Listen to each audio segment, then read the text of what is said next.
nagligtas sa aking buhay. Di pa ako nakakaganti ng utang ng loob sa inyo. Wala kayong dapat ipagpasalamat sa akin. Pumunta ako rito para muling makiutang na loob. Magsalita kayo. Sakaling mag-usig ang makapangyarihan, mangyari lamang na huwag babanggitin ang naibulong ko sa inyo sa simbahan. Huwag kayong mabahala.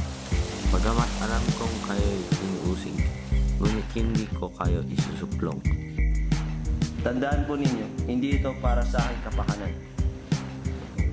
Pinilit kong maging malinaw ang aking pahayag para na rin sa sarili niyong kaligtasan. Upang malagay ko sa kapanatagan ay kailangan laging makita ng iyong kaaway na kayo'y walang pag-iingat at may tiwala sa lahat. Bakit? May mga kaaway ba ako? Sino ang mga kaaway ko? Ginoo, lahat po tayo ay may kaaway. Wala sa pinakamaliit na kulisap hanggang sa taong may isip. Wala sa pinakamahirap hanggang sa pinakamayaman at makapangyarihan. Ang pakikipagtalo ay batas ng buhay.